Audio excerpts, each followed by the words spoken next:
کسی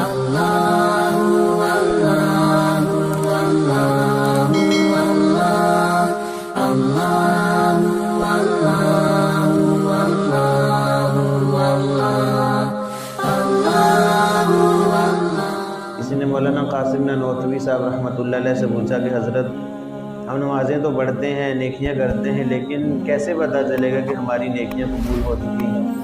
ہم نماز پڑھ کے تو آ جاتے ہیں لیکن دل مطمئن نہیں ہوتا بس اوقات، تو کیسے پتہ چلے؟ کوئی نشانی بتا دیں کہ ہمیں معلوم ہو جائے کہ ہماری نماز قبول ہو چکی ہے۔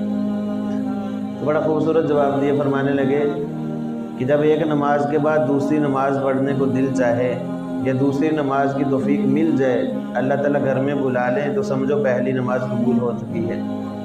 جب ایک نیکی کرنے کے بعد دوسری نیکی کی اللہ تعالیٰ توفیق دے دے تو سمجھ لو کہ پہلی نیکی اللہ کی بارگاہ میں قبول ہو چکی ہے، کیونکہ اللہ کی طرف سے قبولیت ہوئی تو اللہ نے آگے توفیق دی، اور سب کچھ ہوتا اللہ ہی کی توفیق سے ہے۔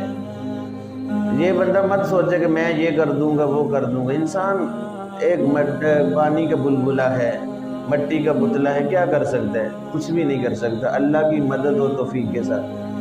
تو اللہ تعالیٰ ہی توفیق دیتے ہیں، اگر گھر میں بلاتے ہیں تو اللہ تعالیٰ ہی جس پر نظر رحمت فرماتے ہیں اس کو اپنے گھر میں آنے کی توفیق دیتے ہیں۔ کتنے لوگ ہیں جو رمضان کا مہینہ برکتوں والا مہینہ بھی گزر گیا، بلکہ مہینے کے اندر بھی مسجدوں کا رخ جنہوں نے نہیں کیا۔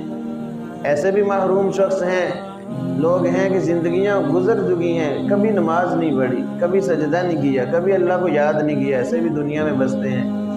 اللہ رب العزت کیسی کہہ لیں کہ بخشش والی ذات ہے، کیسی رحم دل ذات ہے، اس کے باوجود اللہ تعالیٰ درگزر فرماتے ہیں، پکڑ نہیں فرماتے، رزق تنگ نہیں کرتے، کسی کا رزق نہیں چھینتے، بلکہ اللہ تعالیٰ رزق کی فراوانی بسبب اپنے دشمنوں کو اللہ تعالیٰ زیادہ دے دیتے ہیں، تاکہ دنیا میں ان کی عیش و عشرت کی زندگی جو گزر جائے، آخرت میں ان کا کوئی حصہ نہیں ہوتا۔